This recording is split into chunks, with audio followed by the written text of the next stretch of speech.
आपको चैप्टर 7 का जो न्यू एनसीईआरटी बुक आई है क्लास 6 की साइंस की, उसमें आपको एक एग्जांपल देने वाली हूँ मेजरमेंट एंड टेम्परेचर का।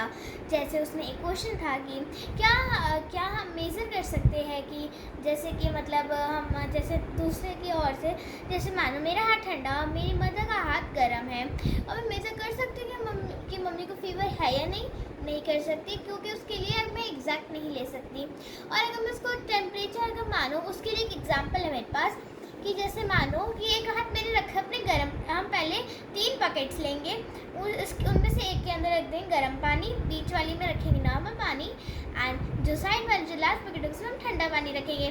फिर एक गर्म और एक हाथ को गर्म पानी में और एक हाथ को ठंडे पानी में रख देंगे थोड़ी देर के लिए। फिर 2-3 मिनट्स के बाद जब हम उसको दोनों हाथों को निकालेंगे और साथ में उसके जो बीच वाले जो हमारा नॉर्मल पानी होगा उसके अंदर डालेंगे, तो हमें जो हाथ को हमने गर्म बकेट में रखा, गर्म पानी के बकेट में रखा, तो हमें ठंडा लगने लगेगा। और जिस हिसाब से जो हमने रखा था बकेट ठंडे पानी में, वो हमें गर्म लगने लगेगा। वो कैसे, आज मैं आपको उसका भी एग्जाम्पल देती हूँ। वो मैंने अपनी मम्मी को समझाया था बट मम्मी को समझ नहीं आया, उसका भी एक और एग्जाम्पल देती हूँ। मानो कि मानो कि जैसे मैं हाफ एन आवर से बाहर, तो बहुत तेज़ गर्मी है और मैं हाफ एन आवर से बाहर थी, और जब मैं जैसे ही घर पे आई और मैं एसी वाले रूम में गई, तो मैं कहूँगी वाओ कितना ठंडा है। इसी साथ में जब हम गर्म पानी को हम नॉर्मल में रखें, जैसे मानो अगर मैं धूप से आई और मैं नॉर्मल फैन के नीचे बैठ गई, तब भी वो कितनी ठंडक मिलेगी। क्यों?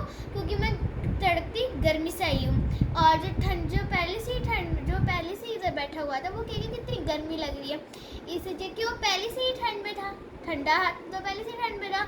और जब उसको नॉर्मल में रखा गया तो कितनी उसको गर्मी लग रही। जैसे मेरी मदर एसी में थी और मैं बाहर थी, और जब मैं अंदर आया, हम दोनों एक रूम में आए जिसमें सिर्फ पंखा है, तो मेरे को ठंड लगी और मेरी मदर को गर्मी, क्योंकि वो एसी वाले रूम से ठंडे रूम से आई है और मैं गर्म रूम से आई, इस वजह से मेरे को गर्मी लगेगी।